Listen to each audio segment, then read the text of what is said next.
En réalité, c'est mes types de questions. C'est pas. Venez vous mettre ici debout, on va prier. Non, laisse cela. Ceci. Donne. Tenez-vous à côté de la table là. Bonjour les enfants. Bonjour les enfants. Bonjour papa. Le jeûne est bien, non? Quand vous jeûnez, ça vous maintient, n'est-ce pas? Approchez-vous.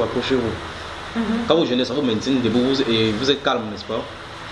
Ah, comment Madeleine a maigri. Qui va prier? As-tu juste toi qui prie? Tu ne recommandes pas le Seigneur, on travaille. D'accord? Ma soeur Jésus, cette journée, ma soeur Jésus, que c'est samedi aujourd'hui. Merci Seigneur Jésus de nous avoir gardés. Merci Jésus pour toutes choses. Parce que toi, le seul va dire, aucun Dieu ne vit de toi, Seigneur. Merci Seigneur Jésus. Parce que toi qui as fait comme ta parole Jésus. Merci Jésus. Parce que toi, le seul va dire, parce que comme Dieu qui est plus grand que toi, Seigneur. Parce que toi qui nous as créés. Parce que toi qui as créé l'homme de la poussière, Seigneur. Mais Seigneur, comme ta voix s'est priée. Amen. Maintenant, tu vas prier fort, d'accord? Voilà, comme tu joues là. Baisse le volume de tout là pour que voilà, ça chasse. Baisse le. Je sais pas, je crois que c'est à 4 ou ça, tu vois. Non, c'était à 1. C'est un qui est comme ça. Ça veut dire que si on mettait 4, ça va faire comment? On va chasser tout le monde. Bon, ça va, laisse-le comme ça. Allons-y. Merci Seigneur Jésus pour cette journée. Et merci Seigneur Jésus, car c'est toi qui nous as gardés dans cette journée. Et car c'est toi qui nous as protégés. Protège tout le monde. Et protège maman. Et guide-la. Et garde-la dans le droit chemin. Donne d'être sage. Donne d'être obéissant. Et donne-nous de marcher après ta parole. Merci Jésus, car c'est toi le seul et véritable Seigneur, car c'est toi qui as créé l'humanité, car c'est toi qui nous as protégés, nous tes enfants. Au bien de Seigneur Jésus, comme ta voix s'est priée. Amen. Amen. Dieu Tout-Puissant, quand mon cœur considère tout l'univers créé par son pouvoir, le ciel d'azur, les éclairs de tonnerre, tous les matins, pour les enfants du soir, et tout mon être, alors c'est le chant. Dieu Tout-Puissant, que tu es grand, de tout mon être, alors s'élève le chant. Dieu Tout-Puissant, que tu es grand. Amen. Allez-y à les enfants. Quand on voit Madeleine, on sent qu'elle a faim. Madeleine, tu veux la manger, remets. Madeleine, tu veux la manger? Que ça dit quoi?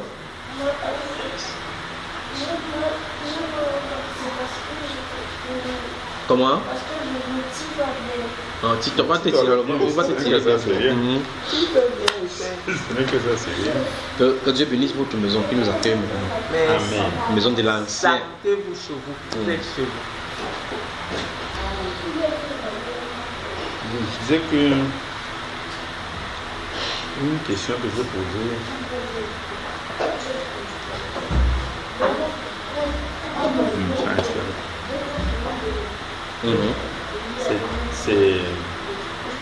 C'est la fin que je me suis rendu compte que c'est la question que je peux poser.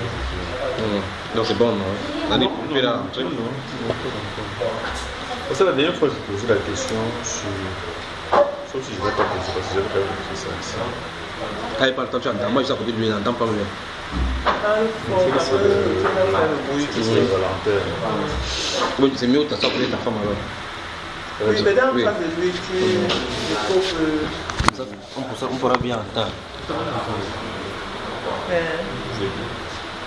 Non, je dis que la dernière fois, j'essaie de poser une question Ça, trop fort. parce que je voulais percevoir la différence entre Jésus-Christ, Seigneur, Christ. Tu as dit que non, tu vas comprendre au fur et à mesure. Mais quand je travaillais l'autre jour dans Romains, je me suis retrouvé encore face à une question. Et c'est au moment où je l'ai noté hier, je me suis rappelé que ça revenait encore à la même question. Parce que je suis tombé sur Romains 8, le verset 11. Oui. Qui dit, parce que je l'ai noté toujours entièrement. Et si l'esprit de celui qui a ressuscité Jésus d'entre les morts habite en vous, celui qui a ressuscité Christ d'entre les morts rendra aussi la vie à vos corps mortels pour non pas son esprit qui habite en vous. Ici, il y a cette situation de Jésus, ressusciter Jésus et ensuite ressusciter Christ. Si c'était la même chose, on n'aurait pas utilisé Jésus et Christ. Maintenant, quand on parle de la résurrection, qui est ressuscité? Et qui a ressuscité? Et qui a ressuscité. Donc c'est ça qui me faisait revenir au moment où je notais que je me rende compte que ça pouvait se gérer si j'avais exactement compris Jésus. C'est pour ça que j'avais mis quand j'étais dans Acte 2, verset 36, qui disait que toute la maison d'Israël sache donc avec certitude que Dieu a fait Seigneur et Christ, ce Jésus que vous avez crucifié. Je me retrouve encore face au même. Voilà, c'est bien. Donc, ça veut dire qu'ici, on se retrouve dans une ambiguïté où, comme dans ce Romains chapitre 8, verset 11, que tu es en train de parler là, on voit qu'en réalité, à un moment donné, on dit que si l'esprit de celui qui a ressuscité Jésus d'entre les morts habite en vous, celui qui a ressuscité Christ, n'est-ce pas? Alors,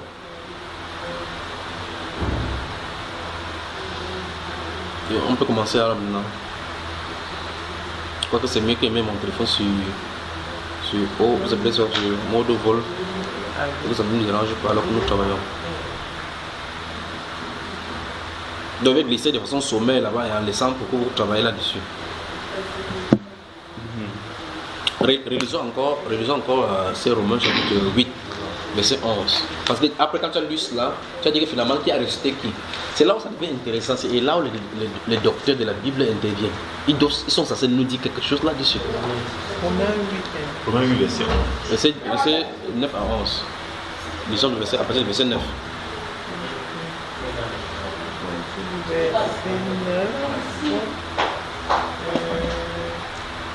Pour nous, vous ne vivez pas selon la chair, mais selon l'esprit. Si du moins l'esprit de Dieu habite en vous. Si quelqu'un n'a pas l'esprit de Christ. Stop. Si quelqu'un n'a pas l'esprit de Christ, ça c'est un. Il ne lui appartient pas. Donc il n'appartient pas à Christ.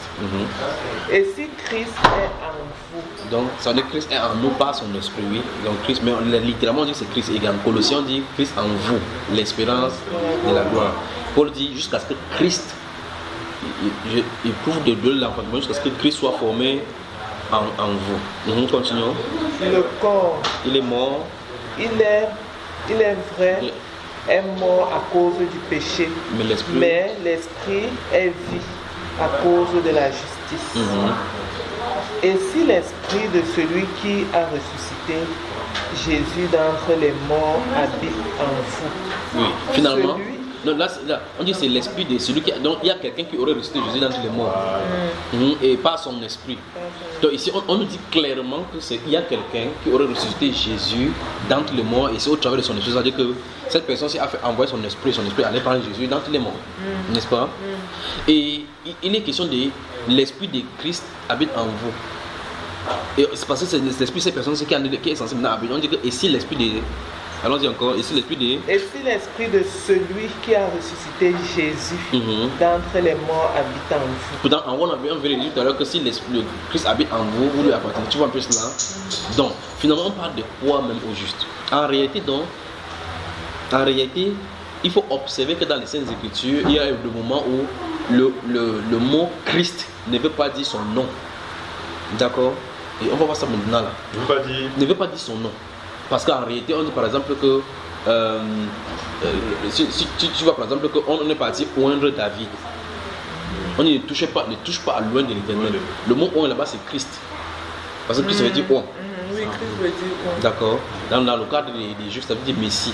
Ensuite, si on veut traduire littéralement, ça veut dire que voici un oint de Dieu, voici un Messie de Dieu. Tu vois cela, n'est-ce pas? Quand on dit que Jésus est le Christ, on dit que Jésus est le Messie. Ou bien encore loin, Massia dans le juif, dans la langue hébraïque, on dit que le Christ, Christos, dans la langue grecque. Donc on dit Christ, c'est un verbe qu'on a traduit à partir du grec. Oui. Je pense que tu comprends. Ce qu'on appelle le Nouveau Testament n'est pas écrit en hébreu, ni en hébraïque. C'est écrit en grec, de telle enseigne que l'appellation Christ vient de Christos, qui vient du grec Christo.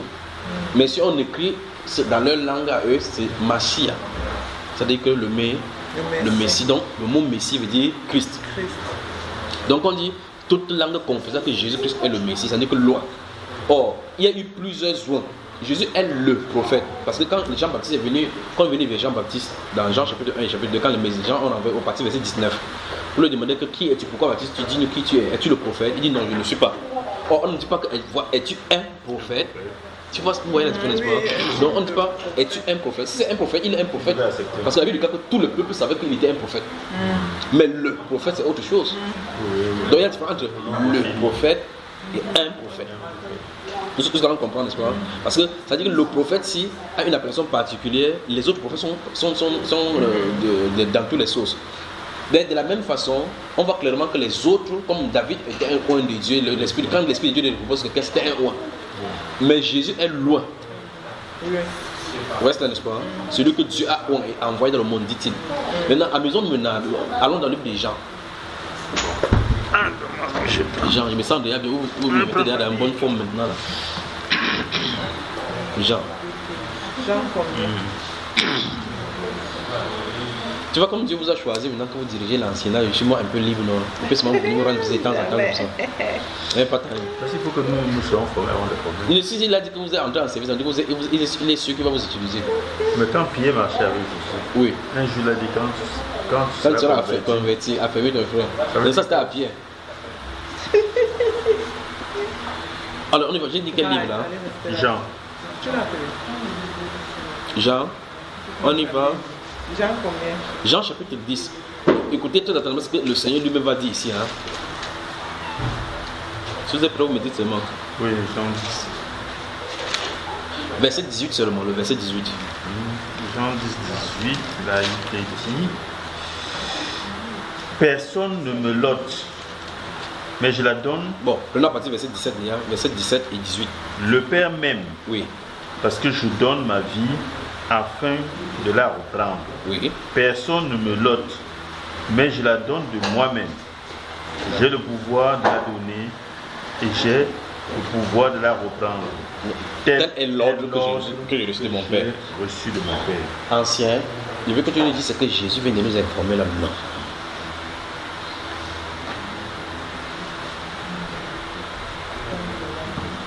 Il dit, le temps que tu es en train de réfléchir, je vais dire ce sont ces choses-ci qui font de temps en temps les gens ne comprennent pas les Saintes Écritures. Ils trouvent des contradictions, deux, ça les crée des problèmes. Dieu a des façons délibérées de laisser ces choses dans les Saintes Écritures comme ça. Parce que ici, c'est Jésus qui a de parler, on cite Jésus. Ouais, on cite Jésus. Là-bas, c'est un écrivain qui a de parler. Dans le Romain, quand on a lu, il a d'expliquer quelque chose. Donc ça veut dire que si quelqu'un dit quelque chose et qui est de lui, ça veut dire que lui, forcément, Jésus ne peut pas dire quelque chose qui ne soit pas vrai. D'accord? Si vous avez les Bibles qui sont écrites en rouge, les paroles de Jésus sont écrites en rouge, ces paroles, ça doit être en rouge. Je veux que vous lisiez ici, tu me dis ce que c'est en train de dire, et puis on va aller lire un verset commun, un verset connu de tous et que tout le monde connaît. Relisons encore ici, verset 17-18 encore. Le Père m'aime. Oui. Parce que je donne ma vie. Oui. Afin de la reprendre. Oui. Personne ne me l'ôte. Oui. Donc finalement, personne ne ôte sa vie. Personne n'ôte sa vie. Oui. C'est lui qui donne sa vie. C'est lui qui donne, oui. Allons-y. Mais je la donne de moi-même. J'ai le pouvoir de la donner. Oui. Et j'ai le pouvoir de la reprendre. C'est-à-dire qu'il a le pouvoir de laisser mourir. Voilà. Et il a le pouvoir de ressusciter, de revivre. Voilà. Et là, ça pose problème. Oui, parce que dans non, c'est qu'on venait de lire. Parce que tu as posé cette question que je suis allé ici. C'est-à-dire, d'après ce que nous avions lu dans Romains chapitre 8, il était question que quelqu'un d'autre va venir le prendre entre les morts. Oui. Mais Pierre particulièrement dit dans le livre des Actes des Apôtres qu'il n'était pas possible que la mort le retienne. Parce que la Bible déclare que David dit que je voyais continuellement le Seigneur devant ma face, car elle est à ma droite, ne chancelle point. Tu vois cela, dans Actes des Apôtres chapitre 3. Alors, donc nous avons un problème ici. Ces choses de Dieu-ci, ce n'est pas tu vois que telle chose, si on met telle chose, ça va être logique ici, c'est pas comme ça. Dans l'esprit, les choses ne se passent pas comme nous on voit ici. Mais en expliquant avec notre langage, on essaye en réalité, essayer de comprendre. Parce que si on admet que Jésus est Dieu, comment Dieu peut mourir? Mais là, ici, il a dit que personne ne me l'ôte. Et il a dit ici que il le donne de lui. Ouvrons chapitre 3.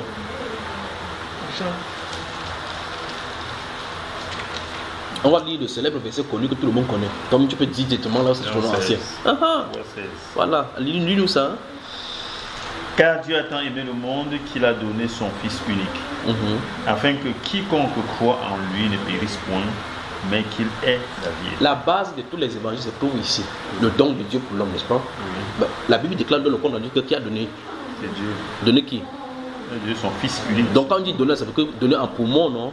Oui, afin que les gens, si quelqu'un le croit en lui, donc par rapport à ces mots-là, il est à vie éternelle. Oui. Ok. Bon, qu'est-ce que lui là dit au chapitre 10? Pourtant il dit au chapitre 10 que c'est lui, il donne la vie. C'est lui qui livre sa vie. Voilà. Il dit il le donne de lui-même. Il donne de son propre gré. Il dit que je le donne de moi-même. Personne ne me le. Mais ici on dit que c'est le Dieu qui l'a donné. La Bible déclare dans Exode 53, verset 2, il dit qu'il a plu à l'Éternel de le briser par la souffrance. C'est pas ce qu'il dit. Alors maintenant, comment concilier dans cela? Tout ça, il peut prendre comme ça une centaine. Il peut en prendre comme ça une centaine. Le verset 16 ici semble être contradictoire. Et quand on lit la prophétie, c'est la première prophétie de sa mort, est donnée en Caïn et Abel. Quand Abel est mort, on voit clairement comment il est ressuscité en 7. On le voit là-bas. Bon, si on ne peut pas le voir, on ne le voit pas, mais c'est ce qu'il dit. Et on voit maintenant comment il annonce maintenant au travers des prophètes, maintenant de façon physique, en suscitant Isaac. Et Isaac est demandé en sacrifice. Et quand il arrive là-bas, on va mettre Isaac pouvoir mettre le couteau, qu'est-ce qu'il dit? Il dit, c'est le prophète qui dit, quand le garçon demande, mais voici donc l'autel des sacrifices, où est donc l'agneau? Il dit que Dieu se pourvoira lui-même. Dieu se pourvoira. Il n'a pas dit Dieu va pouvoir. Parce que si Dieu pourvoit, ça veut dire qu'il va prendre quelque chose pour envoyer. N'est-ce pas ce que je comprends jusque-là? Il a dit Dieu se pourvoira lui-même. Comment tu me regardes comme ça? Il se pourvoira, ça veut dire que c'est lui-même qui va venir. Il va être l'agneau. Ouvrons Jérémie, Genèse chapitre 22 alors. Oui. Genèse 22. C'est pour ça qu'on dit que donc, à la montagne de l'Éternel, il sera pourvu. Nous sommes dans Genèse chapitre 22. Nous lisons le verset 14 en descendant. Oui, prenons une partie, verset 15 même. Verset 13 en descendant, allons-y. 13. Oui. Abraham leva les yeux et vit derrière lui un bélier retenu. Non, regarde la conversation avec l'enfant d'abord. Montre jusqu'à ce que je vois la conversation avec l'enfant. Oui. Lorsqu'il fut arrivé, oui. C'est là où il a parlé. Ce verset combien? Le 9. Le verset 9, oui. Lorsqu'ils furent arrivés, au lieu que Dieu lui avait dit, oui. Abraham éleva un autel, oui. Et rangea le bois. Il y a son fils. Non, là il y a la conversation. Le moment un peu plus haut. Prends à partir du verset 5 même en descendant. En 5. Et Abraham dit à ses serviteurs, restez ici avec l'âne. Moi et le jeune homme nous irons jusque-là pour adorer.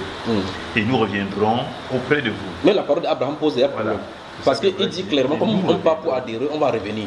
Donc ça veut dire que la parole qui sort de lui, il sait que, Dieu lui a dit que va donner ton fils en sacrifice. Il savait que par ces paroles, il savait clairement que même si Isaac mourait là-bas, il devait ressusciter. Donc il part, il tue, il revient avec lui vivant. Donc la parole se montre clairement que Jésus ne peut pas aller dans la mort et rester. Il dit qu'après l'adoration par le sacrifice, il va retourner auprès du peuple. Vous voyez cela, n'est-ce pas? Maintenant on continue la conversation. Non, il y a une notion qui m'intéresse. Ça t'intéresse? Ah, l'enseignant est bien juste. Il faut qu'on trouve l'endroit où il a parlé avec son fils. Parce que quand il va finir de se séparer maintenant de ses serviteurs, vous voyez, même la séparation avec les serviteurs, c'est pas le sujet. La séparation avec les serviteurs pour l'adoration, pour l'intimité. Donc on aura, si le Seigneur permet, on aura le temps de travailler là-dessus. Abraham prit le bois pour l'holocauste, le chargea sur son fils Isaac et porta dans sa main le feu et le couteau. Donc ouais, tu vois clairement que la personne qui va aller sacrifier, celui qui porte sa croix.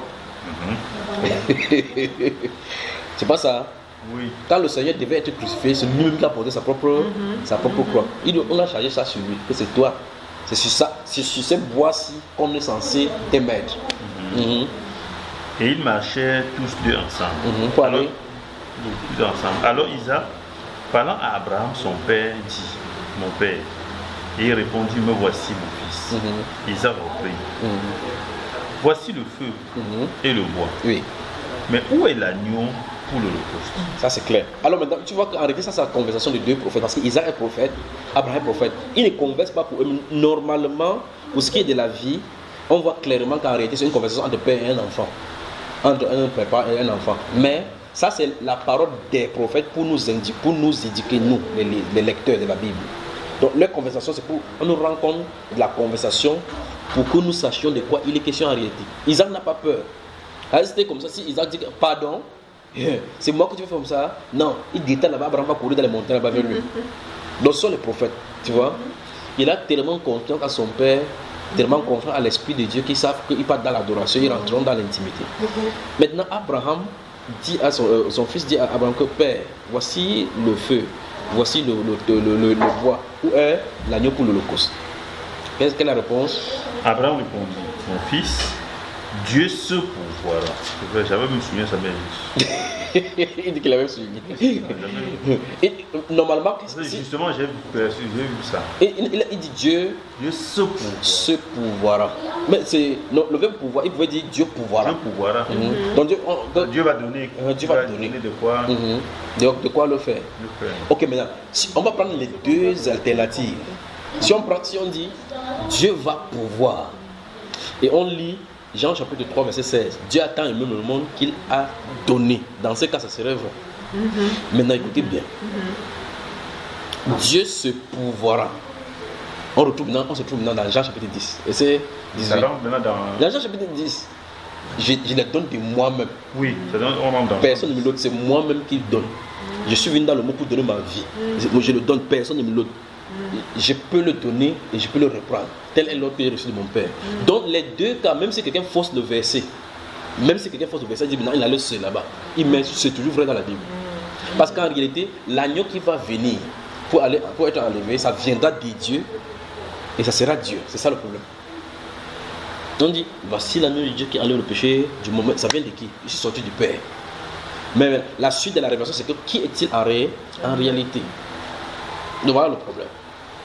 Alors donc depuis la Genèse, on voit clairement que la personne qui est censée venir mourir est censée venir seule, mais comme envoyée, pour qu'on puisse comprendre sur la terre, comme commissionné, pour qu'on puisse comprendre sur la terre. Alors, c'est-à-dire que si on considère qu'il viendra de Dieu, oui. Le verset 16 oui. de Jean 3 marche. Oui. C'est Dieu pourvoira. Oui, ça c'est dans notre dimension. Oui, je voulais dire ça, c'est dans notre dimension de la compréhension. Oui, l'autre dimension. Oui. Même si tout le langage n'est pas comment, qui se pouvoir, qui pouvoir, c'est bon.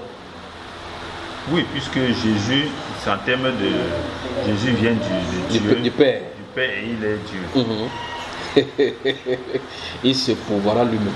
Ben, parce que dans ces gens, je peux te dire, quand quelqu'un va lui demander que ouais, tu parles du Père, le Père qui m'a envoyé, et puis quand le Père ici, il dit que depuis que je suis avec vous, tu ne m'as pas connu. C'est parce qu'en réalité, voici dans la révélation.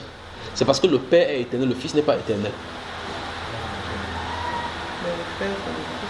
Non, le Père titre. Donc, tu vois le problème, c'est parce que vous prenez en termes de personnes. Donc, parce que tu vois que quand il dit le Père est éternel, le Fils n'est pas éternel. Justement, tu as compris comment Jésus peut dire que je suis la résurrection et la vie, j'ai la vie éternelle. Comment tu peux dire qu'il n'est pas éternel? Oh, tu vois que tu vois la personne, alors que je ne parle en termes de titre. Parce que le titre de Fils, c'est pour une mission. Tu vois? Le titre de Fils, c'est pour une mission, c'est pour la rédemption. Quand la rédemption va finir, le titre là, ça s'arrête. Donc, de la même façon comme le titre du roi est éternel, il sera d'éternité en éternité, il est roi. Parce que son royaume ne passera pour un autre et ça ne sera jamais abattu. Donc, ça veut dire que le titre du roi est éternel. Mais le titre du fils, il n'y a plus de sacrifice à donner plus tard. Parce que c'est le fils qui se sacrifie. Je pense que je comprends. C'est pour ça que c'est pas le père qui meurt. C'est pas le père qui donne sa vie pour le monde. C'est le fils. Donc, je sais pas jusque là, on se comprend là. Ok. Donc, le père est d'éternité en éternité parce qu'on sera frère et co-héritier avec lui. Donc, ça veut dire que le père sera toujours là. C'est pour ça qu'il doit retourner dans ses peurs. C'est pour ça que dans 1 Corinthiens 15, il est dit, quand il aura fini de subjuguer, il va soumettre. C'est ça que ça dit. Que ça veut dire, il va soumettre toutes choses à celui qui est Dieu et Père. Quand les gens disent, que voilà Jésus, on a déjà dit que voilà, quand il va finir, lui-même va se soumettre au Père. Se soumettre, ça dit quoi? Parce qu'ils sont égaux. Comment il va se soumettre? D'ailleurs, ils ne comprennent pas que ça a arrêté. Ça veut dire qu'il va quitter le titre de fils pour retourner au Père, dans le sein du Père. Voilà ce que la Bible dit. Donc on va le découper en trois. On dit qu'il y a un ici qui est le Saint-Esprit, un ici qui est le truc, un ici qui est le Fils. N'est-ce pas ce que tu comprends? Il dit bien sûr, lisez 1 Corinthiens 15, la Bible déclare, à partir du verset 28, lisez là-bas, il dit que la Bible déclare que lorsque nous disons que toutes choses lui ont été soumises, il est évident que celui qui lui a soumis toutes choses est accepté. Car il faut qu'il règne jusqu'à ce qu'il ait détruit tout ennemi. Le dernier ennemi qui sera mis à mort, qui sera détruit, c'est la mort. Quand il aura fini de faire toutes ces choses, il faut qu'il soumette toutes choses à celui qui est Dieu et Père. Parce que d'éternité, il est Dieu, d'éternité, il est Père. Donc il faut qu'il se soumette comme ça. C'est ce que les gens comprennent, ça veut dire. Donc c'est vraiment que voici même Jésus lui-même, il sera dans le royaume, il sera en bas. Mais entre-temps, la même Bible dit d'éternité en éternité, il est roi. Parce que le royaume ne peut pas être il ne peut pas avoir deux rois dans un royaume. Il ne se pose pas la question, ok, il va se soumettre à Dieu. Ça veut dire que Dieu va prendre le gouvernance. Oui, la Bible déclare que c'est Jésus qui est le roi du royaume. Et quand il y a un roi dans un royaume, personne au-dessus de lui. Je ne peux pas savoir comment les gens ne peuvent pas être tranquilles pour essayer de regarder ce que. Dans le dernier chapitre 2, il dit, comme tu avais vu cette pierre-là détachée sans le secours d'une main, frapper cette statuette-là et détruire, vers la fin du temps de ce quatrième royaume, le Dieu de ce suscitera un royaume qui va détruire ce royaume humain-ci. Et c'est comme tu as vu, ça a grandi jusqu'à devenir une montagne. Que ce royaume-là va grandir et ça ne passera jamais à l'autre. Dans le livre, je ne sais pas s'il y avait parce que j'ai dit, il me semble vraiment bien maintenant. Dans le livre d'Apocalypse, chapitre 11, verset 15, il est dit que quand la trompette d'un va sonner, on va remettre le royaume à Christ. Il va prendre possession du royaume. Quand il prend possession du royaume, il ne donne plus à quelqu'un. Alors donc on se trouve dans une ambiguïté une fois de plus encore. Les pieds d'achoppement. On dit que quand il aura fini de faire tout, détruire le dernier ennemi de la mort, c'est-à-dire que là on se trouve dans l'Apocalypse chapitre 20, verset 15. Le dernier ennemi est jeté dans la mort. La mort et ce juste de mort ont été jetés dans les temps de feu. C'est la seconde mort. Tout ce qui n'avait pas dans le vie fut jeté dans les temps de feu. Chapitre 21 commence, on dit que puis j'ai vu une nouvelle ciel, une nouvelle terre qui est venue. Mais lorsqu'on regarde au chapitre 22, justement, on voit clairement que le trône de Dieu et de l'agneau est dans la ville. On dit le trône des dieux et de l'agneau. On ne dit pas les trônes des dieux et de l'agneau. Parce que là, la mort était déjà détruite. Tout l'ennemi est détruit. Au chapitre 22, on est dans la perfection. Donc on revient à l'original. Par conséquent, on dit encore le trône des dieux et de l'agneau est dans la ville.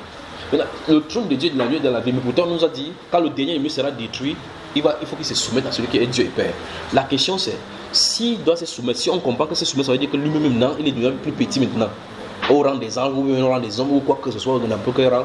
Qui est le roi du nouveau royaume? La question doit être répondue. À quel moment? Y a-t-il un moment dans l'éternité où Jésus ne sera plus roi? Vous pensez qu'il y a un moment? Non. Ok. Y a-t-il un moment dans l'éternité où Dieu n'est plus roi? Non. Bon, d'abord, qui juge les hommes? c'est Dieu. Mais la Bible déclare que Dieu ne juge personne, il a remis tout jugement au Fils. Donc vous voyez clairement que Dieu ne juge personne en tant que Père. C'était le Fils qui va juger. Le tribunal va s'asseoir. L'homme, la Bible déclare, Dieu sans tenir compte des temps d'ignorance, appelle tous les hommes qui sont assez repentis parce qu'il a donné, c'est par quoi il a donné une preuve en leur ressuscitant. Il va juger le monde par l'homme qu'il a ressuscité de mort. Donc c'est en tant qu'homme, c'est lui qui va se suivre. On va s'asseoir, on va se voir face à face. Et donc la Bible déclare donc qu'il faut que chacun se présente devant Dieu afin qu'il reçoive le bien ou le mal étant dans son corps. Donc c'est là corps à corps, face à face. Après ça, maintenant il rentre donc dans l'esprit invisible. Jusque là on se comprend. Amen. Alors donc maintenant la Bible déclare, si vous lisez tout l'Ancien Testament, on dit que c'est Dieu qui juge de la terre. Il juge au milieu des dieux. Il n'y a pas nulle part pour voir clairement que c'est un homme autre personne qui va juger. Subitement, le autre va dire que c'est... Jésus lui-même dit que le Père ne juge personne. Il dit le Père ne juge personne. Il n'a pas dit Dieu ne juge personne. C'est terrible. Donc il ne juge pas les gens en tant que Père. Parce que si juge en tant que Père, la paternité avec l'amour là, ça va changer encore. Oui, il faut que ce soit le Fils. Il faut que ce soit le Fils qui juge. Parce qu'en réalité, il a dit dans le livre de Matthieu, je me sens vraiment bien, je vous le dis. Il a dit dans le livre de Luc que lorsque le Fils de l'homme, quand il parlait des paraboles de Tana, il donne. Il dit que le moment qu'il va revenir, quand il va être dans le royaume, il dit, amenez-moi en ma présence ceux qui ont refusé qu'il régnât sur eux. Égorgez-les en ma présence. N'est-ce pas ce qu'il a dit? Voilà. C'est pas au présence de son Père. Pas vrai? Alors, donc, Dieu ne juge personne. C'est le Fils qui va juger. Le Père ne juge pas. Enfin, Jésus a dit cela. Alors, le Père ne juge personne. Il a remis tout jugement au Fils. Donc, si quelqu'un croit, c'est pour ça qu'il dit souvent que si tu refuses Jésus comme ton Seigneur, tu vas le rencontrer comme ton juge. Fuis. Parce que tu entends dans la semaine, on dit qu'entrer, si tu vas dire oui. Qu'est-ce que tu avais dit sur moi? J'ai vu une image là-bas où quelqu'un a dessiné une croix avec Jésus, il a des piscines dessus. Il dit, même si tu fais ça par blague, au moins lui, il a déjà dit ça, il peut pardonner. Mais fais ça avec le Saint-Esprit. La Bible déclare que tu as commis un péché éternel. Alors, je résume encore en avancée. Il y a des ambiguïtés dans la Bible qui semblent être ambiguïtés selon notre intelligence, mais que dans notre dimension, ça peut créer des problèmes. Chez Dieu, il n'y a pas de problème si on y entre par l'Esprit de Dieu. Je viens de mettre en lumière quelques-uns. Je résume encore cela. La Bible déclare dans 1 Corinthiens 15 qu'après que Christ, le Fils, ait eu à marcher sur tous ses ennemis, parce qu'on dit qu'il faut qu'il règne, qu'il mette tous ses ennemis sur ses pieds, sur marche-pied. On dit qu'après que cette chose sera accomplie, il faut qu'il remette tout entre les mains de celui qui est Dieu et Père. J'espère qu'on se comprend jusque-là. Les gens disent donc en réalité, voilà donc la différence claire dans la Bible où Jésus et Dieu sont différents. Ils ne peuvent pas en même temps être différents, en même temps être la même personne. Le problème se trouve une fois de plus au niveau de l'attribut tout simplement, parce que c'est les attributs qui posent problème aux gens ici. D'accord? Alors, pour comprendre cela, il faut saisir que l'attribut du Père est éternel, l'attribut du Fils n'est pas éternel. Il n'y a pas deux vies éternelles. Jésus a révélé clairement que c'était lui la vie éternelle. Pas vrai? Bon, maintenant, quand on lit Jean chapitre 1 jusqu'au verset 1, verset 1 jusqu'au verset 14, on dit au commencement était la parole, et la parole était avec Dieu, et la parole était Dieu. Elle était au commencement, et toute chose a été faite par elle. Tu vois, en elle était la vie. En elle, dans la parole. Il dit qu'elle est venue chez les saints, c'était la lumière. Et en elle, il dit je suis la lumière du monde. Je suis la lumière du monde. On dit qu'en elle, c'est-à-dire cette lumière ou bien cette parole, en elle était la vie.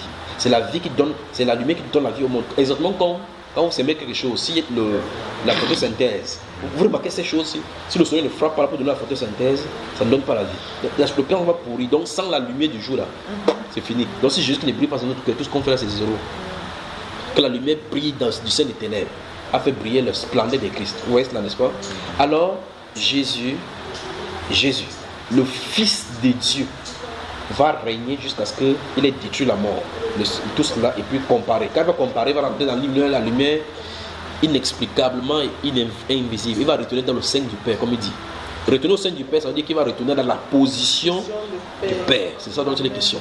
Pas qu'il va dormir dans sur le sein comme ça. Il y a des petites choses qu'on a dans les Saintes Écritures qu'il faut qu'on saisisse. Amen. Vous me suivez, n'est-ce pas? Donc, ces choses étant compris, on peut maintenant rentrer dans le problème de l'agneau qui va envoyer. Parce qu'il faut comprendre l'ordre des choses là maintenant. Quand le Fils finit sa mission finit avec le jugement. La mission du Fils finit avec le jugement. Quand la mission est finie, il retourne donc dans la position du Père. Il n'y aura plus besoin d'intercession, il n'y a plus besoin d'être avocat, parce que tout ça c'est fini. Il n'y a plus besoin de juge, parce que la tribu du juge finit là-bas. Quand il finit là, il enlève sa touche. Parce que quand le juge finit de faire le jugement, il ne marche pas partout avec la touche. Il enlève sa touche, il dépose. Parce que dans le livre de Daniel chapitre 7, on a dit que les chaises ont été mises en place comme on a arrangé le lieu du tribunal. Et l'ancien des jours s'est présenté.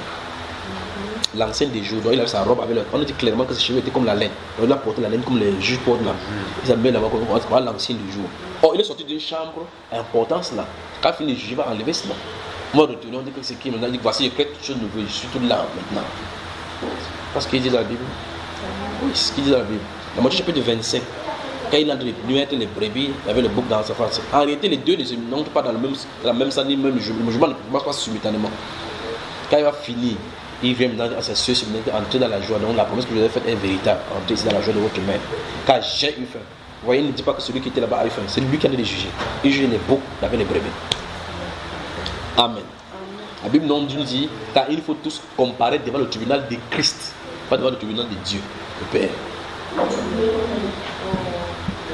Vous avez moi? Alors, je veux première chose, l'attribut du Fils, ou mieux encore, je crois que c'est mieux parce qu'on dit l'attribut, les gens comprennent mieux. Je me dis comme ça que ça choque encore, il faut le plus. Le Fils n'est pas éternel. Le Père est éternel. C'est bon, c'est bien compris, non? Le Père est éternel. Le Père étant éternel, donc pour quitter du Fils au Père éternel, il revient donc à l'original. Parce qu'il fut un temps où il n'y avait pas de Fils. Il fut un temps où il n'y avait pas de Fils, c'était le Père. Il fut un temps où il n'y avait pas de Père, il y avait le Père dans Dieu. Dans ce que nous appelons maintenant Dieu. Parce que Dieu c'est notre personne qu'on comprenne. Elle a été Dieu, c'est quelque chose qu'il engendre. Même si ce n'est pas parlé, il a engendré. Parce qu'on est en lui. Tu es un père d'enfant. Oui, tu portes là à l'intérieur. Si même tu n'engendres pas, tu es un père. Donc le père s'y dérange. C'est pas ce que je comprends. Mais lui, n'ayant pas été engendré, il n'a pas d'éternité en éternité, il n'est pas fils. Parce qu'il faut qu'il soit fils de quelqu'un. On se comprend jusque là? Ok. Donc, un fils est engendré. Alors que le père n'est pas engendré. Voilà, du moins, c'est le cadre de Dieu. Parce que celui-ci aussi a un père qui l'a engendré. Le cadre de Dieu, père, personne ne l'a engendré. Voilà. Donc quand vous touchez ces choses de Dieu, c'est pour ça que la dernière fois quand tu as parlé sur le téléphone, il dit que si tu touches ça, peut-être tes cheveux blancs vont sortir. Et tu vas dire à maman, il dit que la charge de l'évêque là est bizarre. Oui. Ce sont des grandes choses. J'ai dit dans les Saintes Écritures, c'est un peu comme le cadre du Saint-Esprit. Vous remarquez qu'à un moment donné, vous parlez, vous voyez, on dit l'Esprit Saint. Pour le cas de Simeon, par exemple, on dit que l'Esprit Saint était sur lui. L'île de Simeon qui vient au temple. Et on dit l'Esprit Saint était sur lui. À un moment donné, vous voyez qu'on dit Saint-Esprit était sur lui. Les façons que le Saint-Esprit positionne dans les Écritures, c'est différent. Et ça veut dire des choses différentes. C'est ça, c'est pour ça quand il dit là, quand il va dire là. Je n'ai pas placé au hasard, d'accord? Donc, il y a des moments où l'Esprit va vouloir dire le souffle de Dieu, animé par le Saint-Esprit lui-même. Tout comme tout à l'heure, vous avez vu, on dit que l'Esprit de Christ. On dit l'Esprit de Christ. Normalement, l'Esprit de Christ, c'est Christ. Maintenant, si vous prenez Christ maintenant en tant qu'une personne qui est venue, on parle de on va maintenant voir comme si on a de voir l'action de notre extérieur. On a de voir l'action, comment les saints viennent de venir pour venir habiter à lui. Oh, détenter en éternité le Saint-Esprit. Mais pour venir se incorporer dans le corps, il y a un processus pour quitter de l'éternité vers le temporel. C'est dans ce sens qu'on appelle oint. Parce que personne ne peut le oindre. Mais comme il vient dans la dimension humaine, il faut que la dimension spirituelle vienne couvrir la dimension humaine. C'est pour ça qu'on a Jésus-Christ. Donc le Jésus homme qui est couvert par le Christ. Tu comprends là, frère? Tu comprends là, frère? Alléluia. Tu aussi le comprends? Yes. Et regardez, je vais vous citer encore une partie de l'écriture pour comprendre vraiment qu'en réalité, il y a une différence. Dans le livre de 1, je crois qu'il a de copier notre... Que Dieu vous bénisse, que Dieu vous bénisse. Dans le livre de 1 Timothée chapitre 2, sur le verset 5, il déclare qu'il y a un seul Dieu, un seul médiateur entre Dieu et les hommes. Entre Dieu et les hommes. Qui? Ouvre le cas, j'ai dit ici le verset. Moi, je n'ai pas de Bible, vous avez la Bible, je parle. Je vais seulement montrer quelque chose. 1 Timothée 5. Non, pas 5. 2 verset 5. Que Dieu vous bénisse, la famille d'anciens. Amen. Que Dieu vous bénisse dans votre ministère. Et comme Fouébé, comme Juni, Junias et tous les autres, dans le temps Trophime, que vous soyez dignes de la vie éternelle, les courants qui va donner ces jours-là.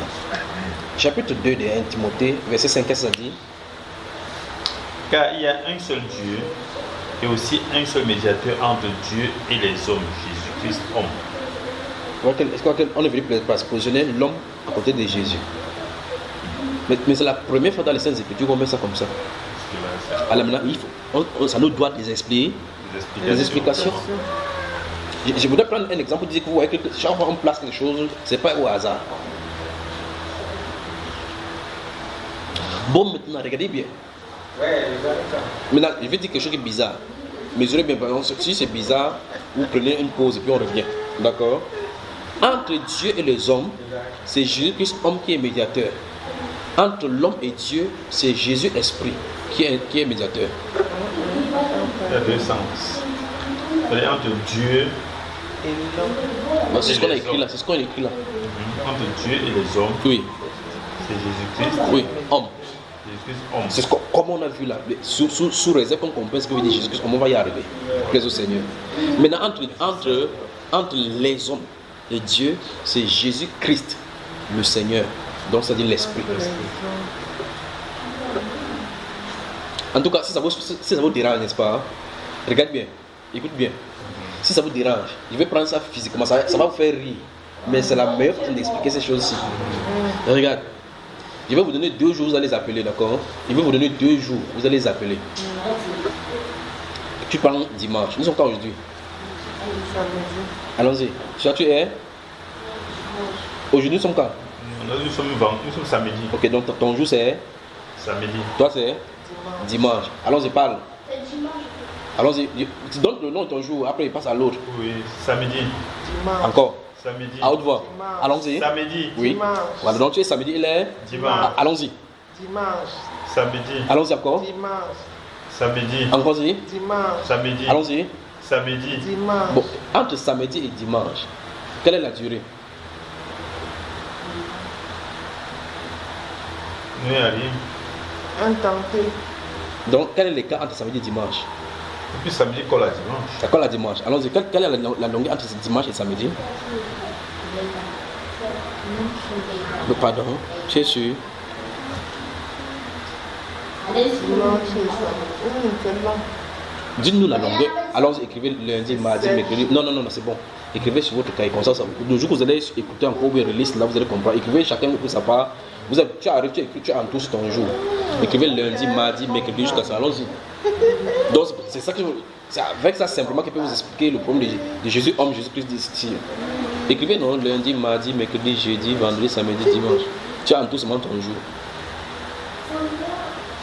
Je crois qu'il faut des petites choses pour bien se faire assimiler ces choses spirituelles. Fais tout droit, hein, ne rentre pas en bas. Jeudi, vendredi, samedi,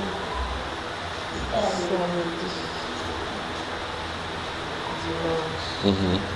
En tout un jour. Voilà. Ok, voilà ton jour. Pour quitter ton jour à samedi, tu passes par comment? Non, tu n'entres pas comme ça là. En arrière.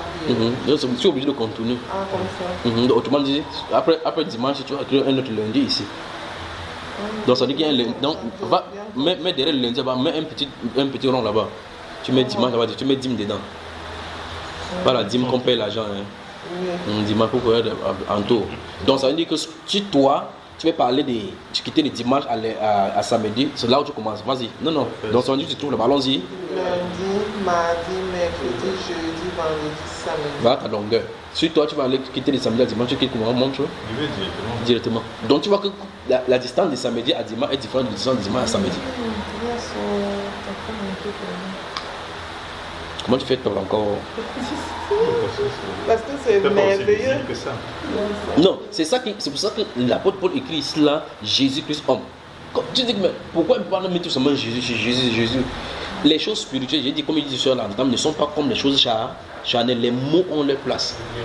Et les choses ont leur place, également.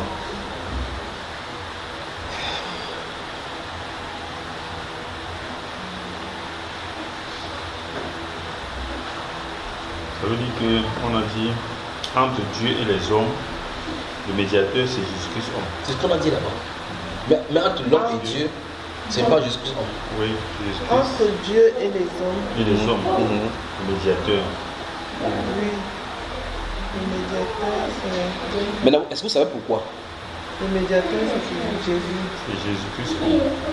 Entre Dieu et les hommes. Vous mettez entre parenthèses 1 Timothée chapitre 2 verset 5. Donc entre Dieu et les hommes, c'est ça.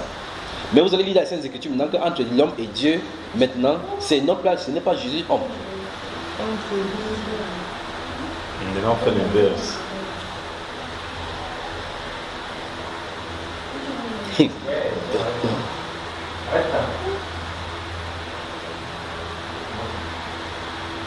C'est plutôt... Maintenant, on va aller maintenant doucement maintenant.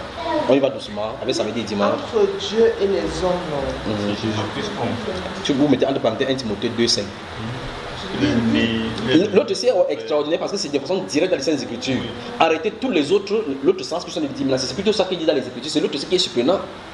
Parce que ce que je viens de dire là, vous semblez ne pas voir, mais quand il va expliquer, vous allez voir. Ok, donc de façon brutale, on dit ici, car il y a un seul Dieu et aussi un seul médiateur entre Dieu et les hommes. L'ordre est frère. Quelqu'un va dire, mais entre Dieu et les hommes et les hommes et Dieu, c'est la même chose, c'est pas la même chose. Parce que l'un est esprit, l'autre est charnel. C'est pour cela que celui qui est esprit, voulant venir chez les hommes charnels, a pris la chair. Donc maintenant, pour les amener maintenant du côté de l'homme charnel à l'homme à côté de l'esprit, le retour c'est par esprit. Dieu est esprit, il faut qu'on l'adore en esprit. Donc maintenant, ok, ceux qui sont charnels, ils ne peuvent pas obéir à cela. Qu'est-ce qu'il fait? Il refait une chair pour aller vers eux, pour vivre comme eux, afin de pouvoir les amener à un autre niveau. Donc il quitte, lui esprit, il porte la chair pour venir chez les gens charnels. Après il quitte là pour prendre la chair, il est transformé en esprit pour le retourner à Dieu. Donc c'est l'homme chair qui est médiateur entre Dieu et les hommes. C'est l'homme, c'est Jésus-Christ esprit qui est médiateur entre les hommes et Dieu. Maintenant, voici ce que la Bible déclare, parlant de Melchisédek. Il nous explique donc, si vous lisez votre chapitre hébreu, depuis le chapitre 5 jusqu'au chapitre 10 d'Hébreu, donc dans cet intervalle là-bas, la Bible nous explique que à cause de l'alliance du sang de l'ancienne alliance, les sacrificateurs étaient plusieurs. Parce que la mort les empêchait d'être éternels pour pouvoir rendre ces services-là. Mais Christ a apparu à la fin des temps. À la fin des temps, il a offert lui-même son propre sacrifice, une chose pour toutes, afin de nous amener. Tu vois, c'est après sa mort qu'il nous amène. C'est après sa mort qu'il nous amène. Oh, je me sens bien. Vous voyez, je me sens vraiment bien. Dans 2 Corinthiens chapitre 5, verset 16 dit, si nous connaissions Jésus-Christ dans la chair, nous ne le connaissons plus ainsi. Donc, maintenant, après la mort de Jésus-Christ, la preuve, quand il apparaissait aux gens, les gens ne savaient même pas que c'était lui. Donc on ne le connaît plus comme étant dans la chair. Le Jésus qui marchait sur la terre partout le tapait, ce n'est pas lui qui était quand il marchait maintenant après la résurrection. Parce qu'il avait revêtu le corps d'immortalité. C'est avec ce corps-là qu'il peut traverser le mur, manger les rayons de miel, ainsi de suite. C'est avec ça maintenant qu'il intercède. On dit que maintenant il est aussi assis maintenant pour intercéder pour. Vous voyez maintenant qu'il est maintenant là, il intercède pour nous. Mais à la croix, il a intercédé pour le coupable. Au ciel, maintenant, il n'intercède pas pour le coupable. Il intercède pour ceux pour qui il a été intercédé. Oui, au ciel, ce n'est pas pour le coupable qu'il intercède, c'est à la croix qu'il a intercédé pour le coupable. Pour nous, quoi. Oh. À la croix. À la croix, c'est pour bon, nous. Le coupable. Non. Tout le monde était coupable. Car tous ont péché, ils sont privés de la gloire. Mais tous sont gratuitement justifiés. Mais à la croix que ça a été justifié. Ce n'est pas dans le trône des sacrifices. Ce n'est pas dans le trône où il y a au ciel maintenant où il a de justifier les gens. La justification, ce n'est pas ton sang qu'il a fait. Et ce n'est pas le sang de l'esprit, c'est le sang de la chair qu'il a versé pour justifier les coupables. Donc pour intercéder pour les coupables. Hébreu chapitre Ésaïe chapitre 53. Il parle me regarde comme ça, il parle me regarde comme ça là. C'est pas facile d'avaler. Mais c'est simple, non? Pourtant. Oui, mais quand on a compris, à la fin, on comprend que c'est. Mais avant d'avoir compris, il faut expliquer longtemps. C'est ça. Vous êtes Hébreu chapitre Ésaïe chapitre 53. Prenons à partir du verset 5 et descendons doucement, vraiment à haute voix. C'est merveilleux tout ce moment. Ésaïe chapitre. Ouais, même quand dans le jeune, quand on prend on travaille la Bible, on n'est pas fait, n'est-ce pas?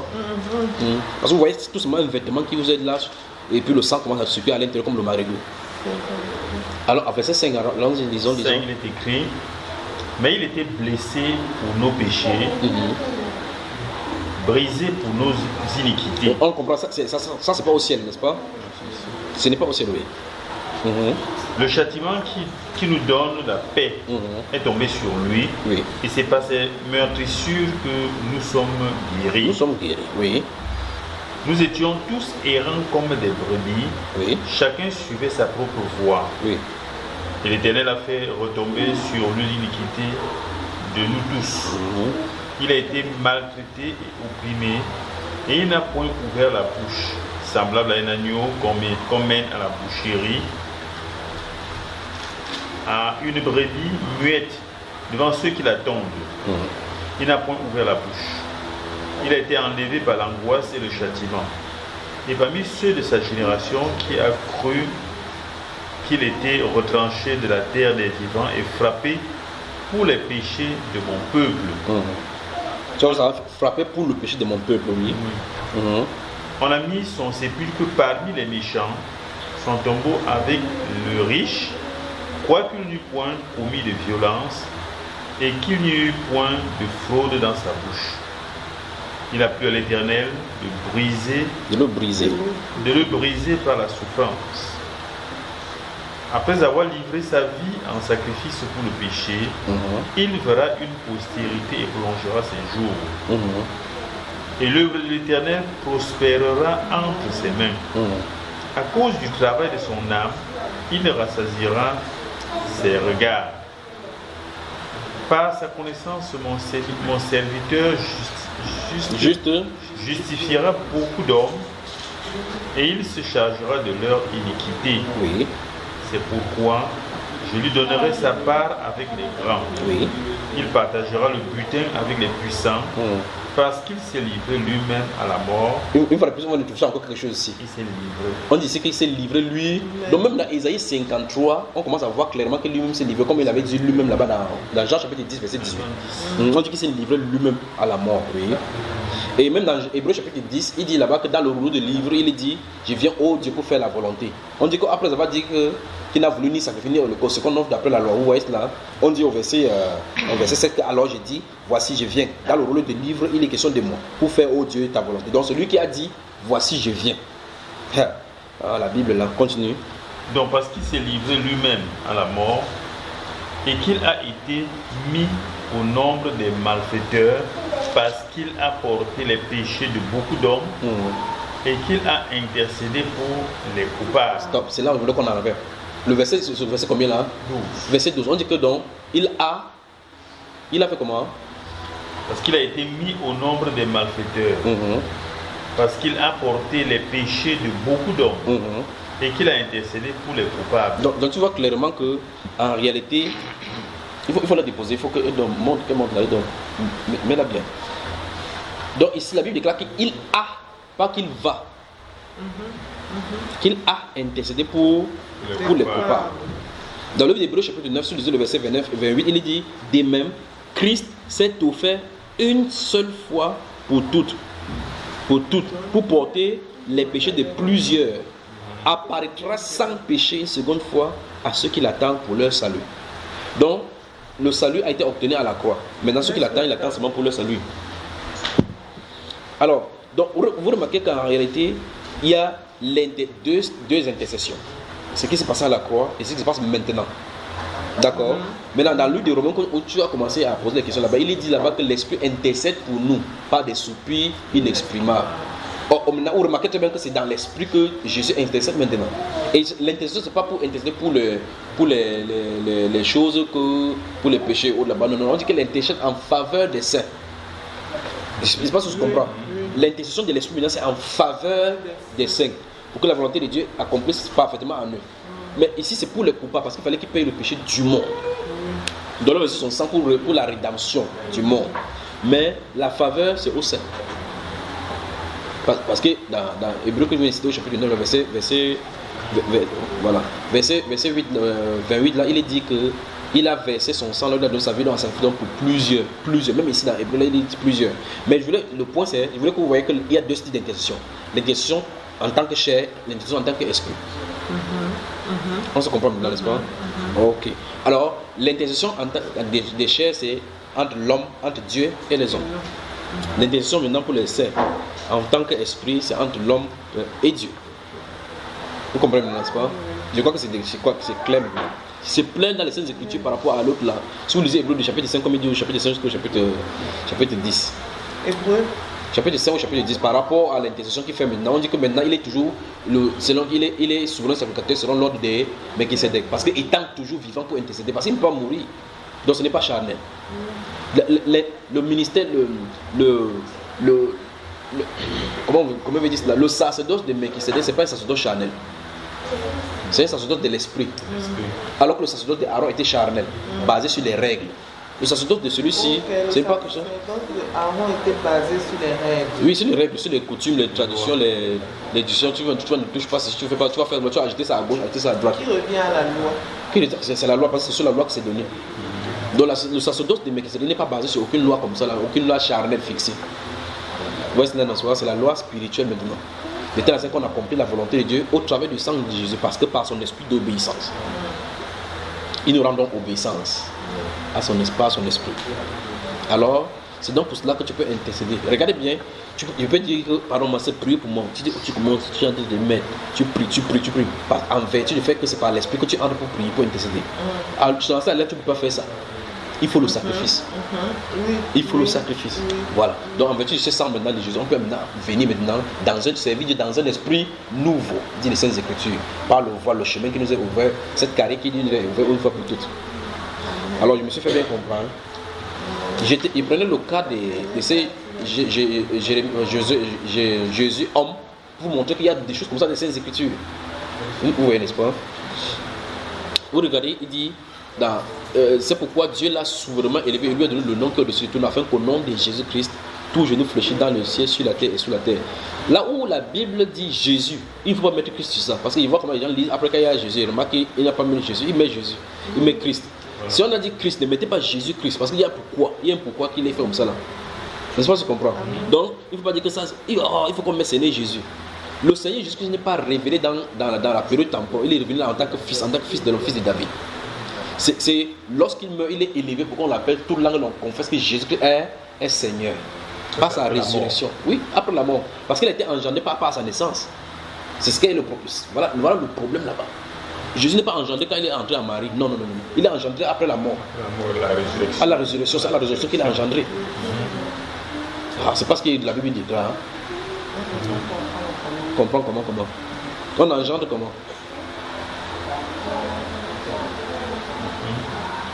C'est pour ça que tu dis aux gens que ok, Jésus est le fils de Dieu, non? Oui. Le fils de Dieu comment? Parce qu'il a été engendré de Dieu. Ah bon, hein? Ok, il a été engendré quand? Il dit que quand il est venu dans Marie, donc ça veut dire que tu as dit clairement là que Dieu a couché avec Marie. Parce que engendré, c'est ça que ça veut dire. Je pense que tu comprends. Mais la Bible déclare clairement qu'il n'est pas engendré à Marie. Il est engendré plutôt depuis la tombe. Déclaré fils de Dieu avec puissance par sa résurrection d'entre les morts. Ouvrez Romains chapitre 1. Il me semble bien là.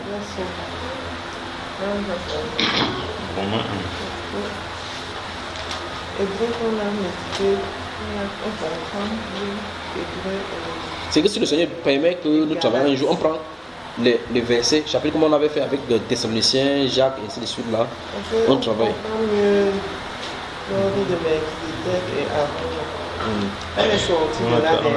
Donc où est que, regarde, c'est faute de la cohésion entre l'homme, entre la chair et l'esprit. Regardez-moi l'esprit ceci. C'est faute de la cohésion entre... Bon, la problématique, voici la problématique. Comment l'homme qui est charnel peut servir Dieu qui est esprit? Pas ses exigences, parce que la Bible déclare dans Romains 7 que la loi est bonne. D'abord, la loi est bonne et elle est spirituelle et elle est parfaite. Et moi, je suis charnel, vendu au péché. Et celui qui est spirituel, qui est de l'esprit, veut quelque chose de parfait. Et l'imperfection est de ma mise. Mais pourtant, il faut une cohésion. Comment trouver le terrain d'entendre? Le sacerdoce charnel, non, est donc de la chair terrestre. Donc, c'est imparfait. C'est pour ça que dans le livre d'Hébreux, il dit que si ça avait été possible que ça rende les gens parfaits, il n'aurait pas fallu qu'encore qu'il y ait paru encore un autre sacerdoce selon l'ordre de Melchisedec et non selon l'ordre d'Aaron qui a péri.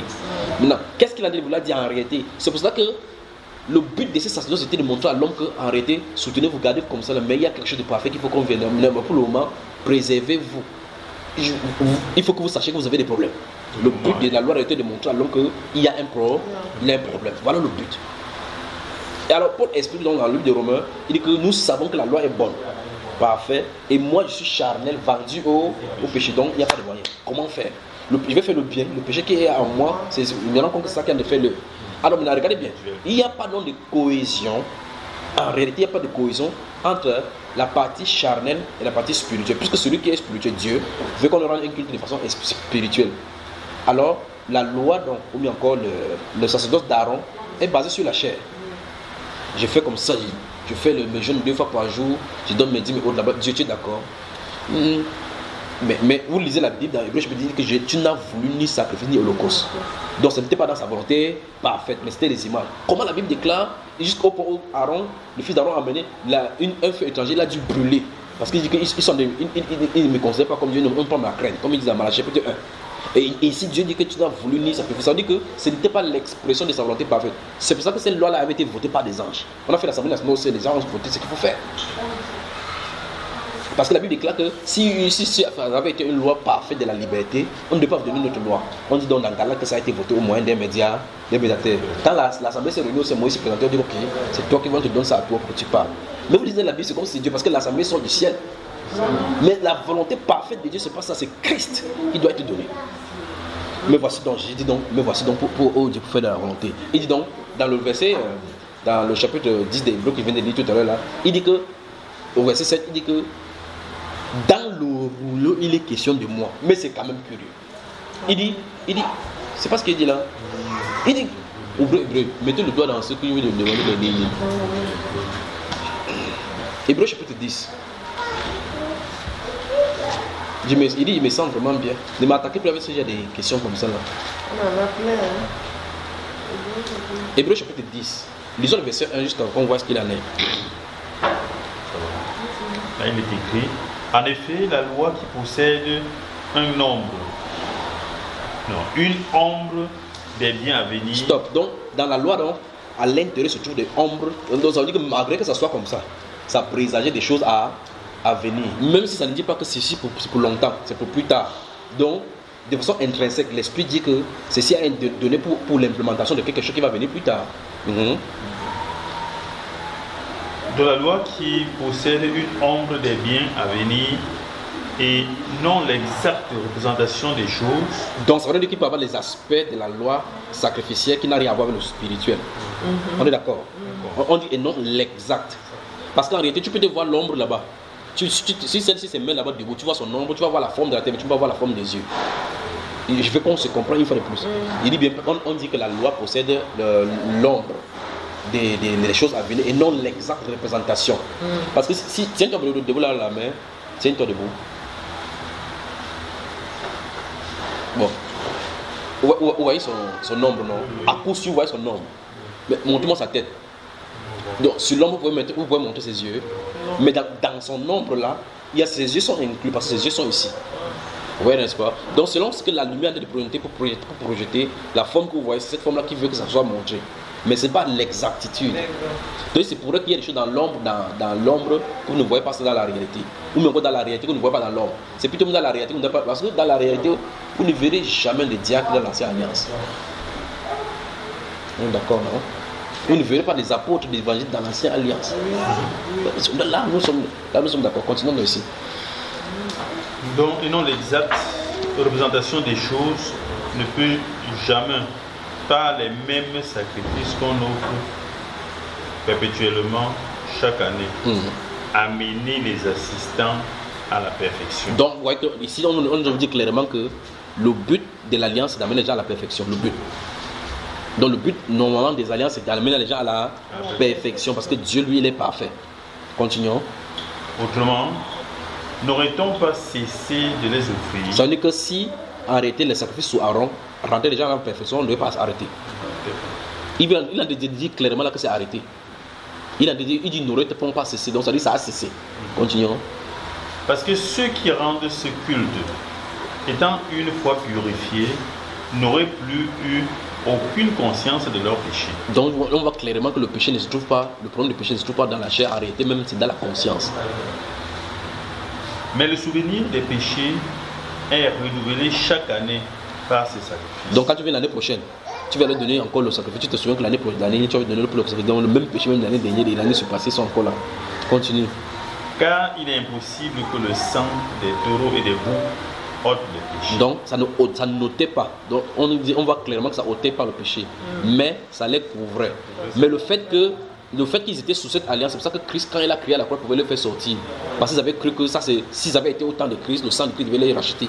C'est en vertu de ça que Christ est aussi allé là-bas pour les ramener. Oui, continuons. C'est pourquoi Christ, entrant dans le monde... Stop. On a un problème ici. Voilà, Christ. On n'a pas dit Jésus.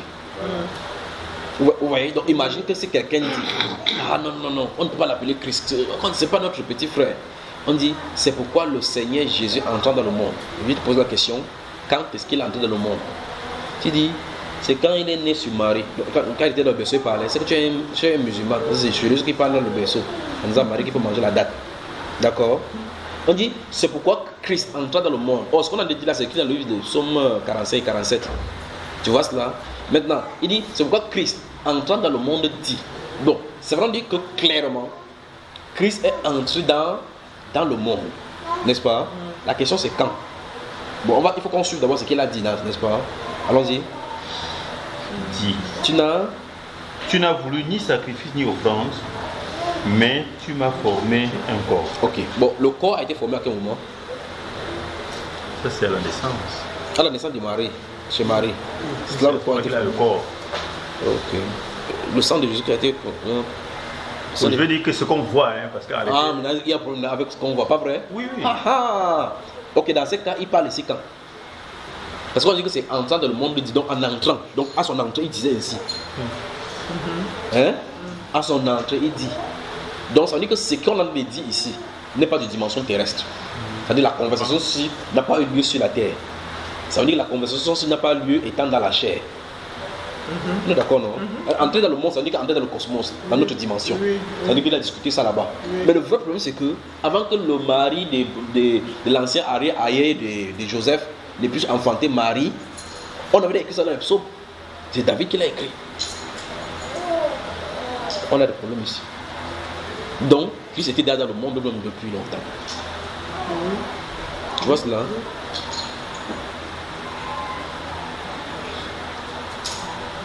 Ouais, je ne sais pas si vous me suivez. Amen. Ok. Je vais encore aller doucement. Même ce qu'il veut dire là maintenant, ça peut juste choquer. Je peux choquer là maintenant un peu. Donc je dis choquant. Oui, choquant. Choquant, c'est pas la chocolaterie. Bon, maintenant regardez. On dit Christ entrant dans le monde. Nous sommes d'accord qu'il n'est pas, on ne parle pas quand il est petit enfant Jésus. Oui. Ok.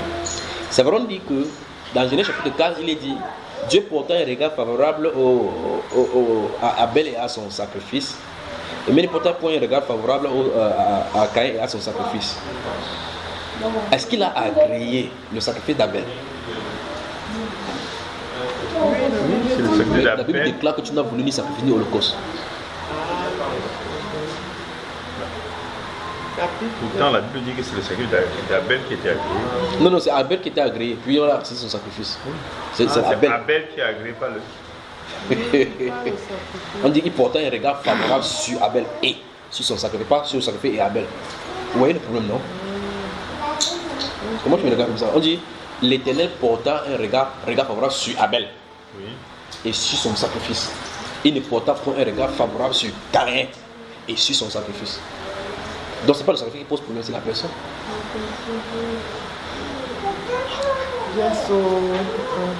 Alors maintenant la Bible déclare ici que tu n'as voulu ni sacrifice ni holocauste.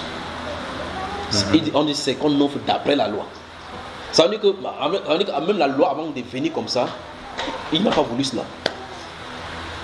Tu vois que même ce qui était charnel, les hommes ne respectaient pas au point où Dieu les tuait par cause de cela. Même le qui est charnel. Papa, donc il est dit donc que si vous parlez de choses charnelles, vous ne comprenez pas, c'est qu'avec touché les choses spirituelles, vous allez comprendre. C'est que ça va vous tuer seulement. Alors qu'est-ce qu'il veut dire? On dit que Christ entrant dans le monde. Or, Christ était dans le monde depuis. Puisqu'il a parlé au travers de David cela. Et avant qu'on ne parle au travers de David cela, on offre déjà les sacrifices. Continuons la lecture dans Hébreu. C'est pourquoi Christ entrant dans le monde dit: tu n'as voulu ni sacrifice ni offrande, mais tu m'as formé un corps. Tu n'as agréé ni holocauste ni sacrifice pour le péché. Alors j'ai dit: voici je viens. Dans le rouleau du livre, il est question de moi. Donc ça veut dire qu'en venant, puisque le rouleau est déjà donné. Donc il dit que, oh, ceci, David le dit. Il dit dans le rouleau du livre, princesse, fais attention là, il ne faut pas que le rouleau tombe sur toi. Il dit dans le rouleau du livre, il est question de lui. C'est Somme qui en donne les 10 là. Il dit dans le rouleau du livre, donc sachez que c'est lui dont on parle là-bas. Donc comme vous lisez les papes, n'importe quoi, c'est pour ça que dans Luc chapitre 24, il pouvait dire donc, ainsi il est écrit que le Christ souffrit, il est écrit. Donc c'est de moi, de lui dont on parle. Vous sondez les Écritures avant un cœur, c'est qui rend témoignage de moi. Dans le livre là parle de lui. Quand tu vois, je serai pour lui un peu dans 2 Corinthiens, dans 2 Samuel 7, verset 14, où il dit que c'est un fils qui sortira de toi, qui me bâtira une maison, je lui bâtirai une maison stable. Tu vois cela, je serai pour lui un pays, il sera pour moi un fils. Hein? Qui parle de Jésus, pas de Salomon. Je pense que vous comprenez jusque là. Allons-y. Il est question de moi donc pour faire ô Dieu ta volonté. Après avoir dit d'abord, tu n'as voulu et tu n'as voulu et tu n'as agréé ni sacrifice ni offrande, ni holocauste ni sacrifice pour le péché, ce qu'on offre selon la loi. Il dit ensuite, voici, je viens pour faire ta volonté. Il a voulu ainsi la première chose pour établir la seconde. C'est en vertu de cette volonté que nous sommes sanctifiés. Moi, cela, donc c'est en vertu de la volonté. Donc, le simple fait même qu'il dit que je viens pour faire ta volonté, à cet instant-là, on est sanctifié. Ça veut dire qu'en réalité, dans Jean chapitre 6, vous lisez le verset 36 et 38, il dit que ma volonté, ma nourriture, c'est de faire la volonté de ce qui m'a envoyé. Et la volonté de ce qui m'a envoyé, c'est que je ne perds rien de ce qu'il me donne. Et je les resterai au dernier jour. Il dit que je lui donne ma vie pour mes brebis. Tu vois cela? Voilà sa volonté. Donc il ne perdra pas. Ça veut dire qu'en venant, ils ont une liste qui vient chercher, les gens qui viennent chercher. Un peu comme le coronavirus a sévi comme ça, et que la masse de femmes doit rapporter les gens. Ils ont une liste des gens qui vont rentrer dans l'avion. Si je te fais ce qu'on dit que ouais, moi aussi je peux entrer avec vous. Regarde sur la liste comme ça. Tu es français? Non. Il n'y a pas ton nom ici. Ne bats pas. Pleure comme tu veux. Donc, vous pouvez être une femme mariée avec un homme et que tu ne sais pas français. Son femme est française, on dit que viens, tu es français, oui, entre dans l'avion. Le mari pleure, tu pleures, elle est français, on l'amène. Donc, Jésus vient avec un rouleau. Il vient pour faire sa volonté. Il avertit ses volontés, ils sont sanctifiés. Continuons. Je parle de l'intercession ici parce que c'est là où il va venir. Oui. Donc, il a dit, voici, je viens pour faire ta volonté. Il abolit ainsi la première chose pour établir la seconde. Donc Dieu n'a pas besoin de dire que j'ai aboli telle chose. Il n'a pas besoin de dire ça. Le fait qu'il dit que je viens pour faire ta volonté, il veut par là dire que l'autre n'était pas sa volonté. Et non, par conséquent, c'est caduque. Même sur le plan, mais quand on énonce une loi avant, alors qu'il y a une autre loi là-bas, la nouvelle loi abroge automatiquement la dernière. D'accord? C'est un peu comme par exemple, vous voyez par exemple le chef d'État a nommé à fonction de grand chancelier national, l'ancien premier ministre Peter, comment il s'appelle, Jean Philemon. Il ne dit pas que à compter de ces jours-ci, Peter Mafano n'est plus grand chancelier. Il dit à compter de ces jours, nommé au poste de grand chancelier de l'ordre de notre monsieur Jean Philemon. Il veut par là dire que toi tu n'es plus. Il n'a pas besoin de dire que tu n'es plus. Tu comprends que tu dois quitter ta fonction. Tu vois, on dit l'intention, parce qu'il n'y a pas deux chanceliers. Donc l'autre loi s'y annule l'autre. Or celui-là avec sa loi de nomination, il peut venir dire que non, tu m'avais nommé, c'est parce que le décret qui m'avait nommé. Il dit l'autre décret c'est annule automatiquement l'autre là. Vous comprenez, n'est-ce pas? Allons-y. C'est en vertu de cette volonté que nous sommes sanctifiés. Oui. Par l'offrande du corps de Jésus-Christ. Oui. Une fois pour tous. Une fois pour toutes. Donc, je ne senti pas deux fois, c'est une fois. Parce qu'il a fait, il est assis à la majesté divine. Ce qui fait maintenant, il intercède pour que le Saint arrive à la majesté divine et vienne le chercher. Donc, la loi, l'ambiguïté qu'il y avait entre la loi pour les gens charnels et Dieu qui est esprit et qui veut qu'on adore en esprit a été résolue en Jésus qui a parfaitement uni les deux, et le charnel et le spirituel. Donc de l'un côté peut jouer le rôle de charnel, de l'autre côté peut jouer le rôle de spirituel. Jésus homme. Ouais, n'est-ce pas? Il a porté l'humanité. Étant le puissant Dieu, il a goûté à l'humanité afin que l'humanité puisse goûter à la divinité. Jésus, le Seigneur, le Dieu Tout-Puissant, a goûté à l'humanité afin que l'humanité goûte à la divinité. C'est ce que Hébreu nous dit, que lui-même, étant que puisque les enfants qui ont la promesse, on part à la chair, au sang, il y a lui-même, au chapitre 2 ça, il a lui-même participé afin de délivrer tous ceux qui étaient gardés toute leur vie par la crainte de la mort, à la postérité d'Abraham, dit-il. Pas vrai?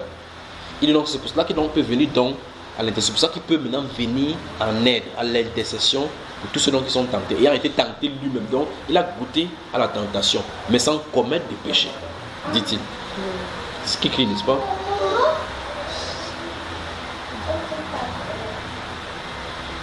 Amen, amen. Amen. Vous voyez que la parole est sucrée, non?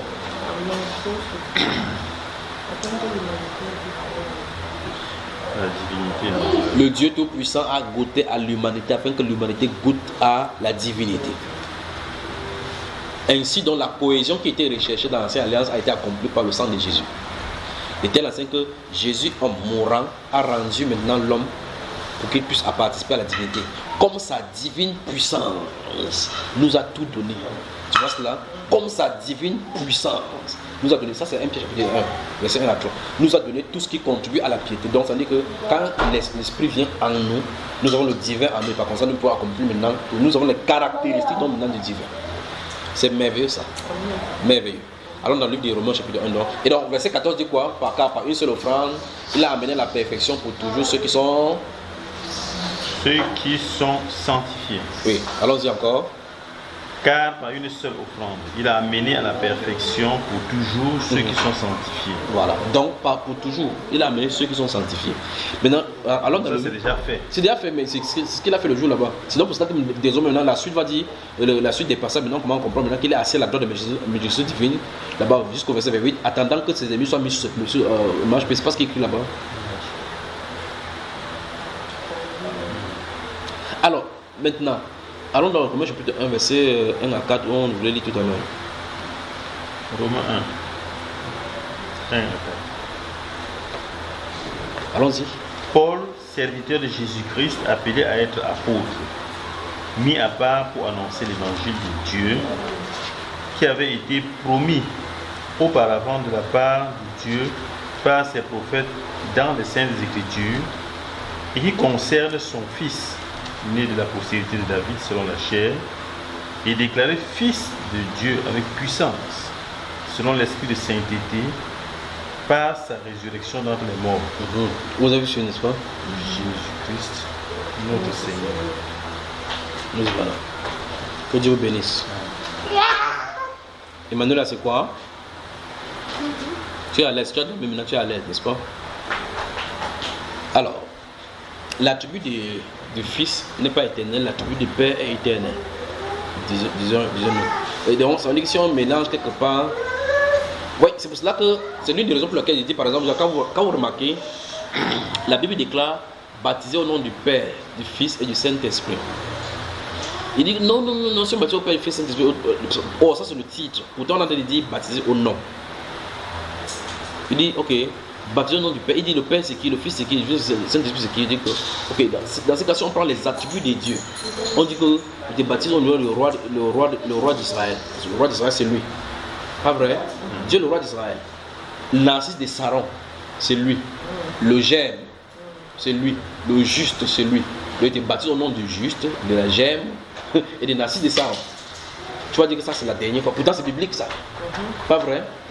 Or, qu'est-ce qu'il en a dit? Vous remarquez très bien que le Père, Fils, Saint-Esprit sont réunis en lui parce que c'est lui qui est le nom qui est donné parmi les hommes par lequel on va être sauvé. Il a bien dit clairement, en assez alliance justement pour prophétiser cette chose-ci, il a dit lorsque vous serez arrivés dans le pays que l'Éternel vous donne, vous ne serez pas comme ça, vous n'êtes pas fait n'importe comment. Il y aura un lieu où il a fait résider son nom. Il a fait résider son nom. Dieu a fait Seigneur et Christ, c'est Jésus que vous avez crucifié. Il a réuni en lui. Son nom est en lui. C'est pas ça la Bible. Hein? Donc son nom est en lui. C'est en ce nom dont la qu'on est sauvé. Il n'y a pas sur la terre aucun autre nom qui a été donné. Amen. Bonne soirée.